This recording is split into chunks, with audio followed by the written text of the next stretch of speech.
దేవుని ఘనమైన నామమునకు స్తోత్రములు. ఈ వాగ్దానమును వింటున్న మీకందరికీ మన ప్రభువును ప్రియ రక్షకుడైన యేసుక్రీస్తు నామములో శుభములు, మా హృదయపూర్వకమైన వందనములు. ఈరోజు మీ కొరకైన దేవుని వాగ్దానము మత్తయి శుభవార్త మొదటి అధ్యాయము 21వ వచనము. తన ప్రజలను వారి పాపముల నుండి ఆయనే రక్షించును.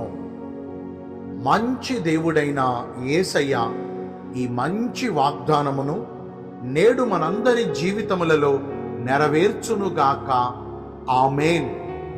ఈ వాగ్దానాన్ని మనము పరిశీలిస్తే, మానవులు చేసిన పాప దోష అతిక్రమ క్రియల వలన వారి జీవితములలో శాపములు, శిక్షలు అనుభవిస్తూ ఉన్నారు.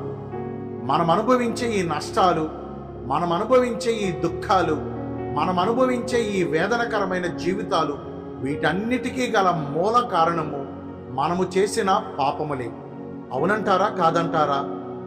అలనాడు ఆది మానవుడైనటువంటి ఆదాము చేసిన పాపము వల్ల ఆదాము అవ్వలు సంతోషకరమైన జీవితమును కోల్పోయి బాధాకరమైన జీవితమును పొందుకున్నారు.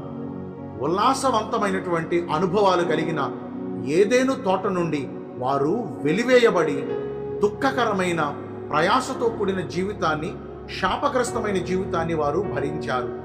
అప్పటి జీవితం మొదలుకుని ఇప్పటి వరకు మానవులందరూ వారు చేస్తున్నటువంటి పాపిష్టి క్రియల వలన శాపమును భరిస్తూనే ఉన్నారు. యేసుక్రీస్తు ప్రభు వారి పుట్టుక ద్వారా మానవులందరి పైన ఉన్నటువంటి శిక్ష, శాపము కొట్టివేయబడి మనుషులందరికీ, లోకమంతటికి రక్షణ కలిగింది.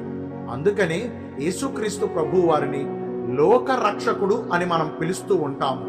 ఆ యేసు పుట్టుక ద్వారా మానవులందరి పాపములకు క్రయధనము చెల్లించబడింది.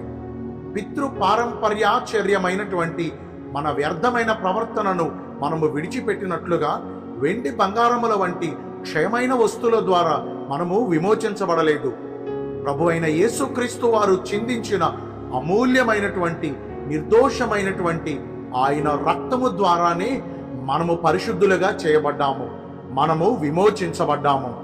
ఈ వాగ్దానాన్ని వింటున్న ప్రియ దైవ జనాంగమా, ఈ మాటలు మన జీవితాలలో నెరవేర్చబడి మనము శుద్ధులుగా చేయబడి దేవుని ఆశీర్వాదములకును నిత్య రాజ్యమునకును మనము వారసులము కావాలంటే మనము చేయవలసిందేంటో తెలుసా? మన పాపము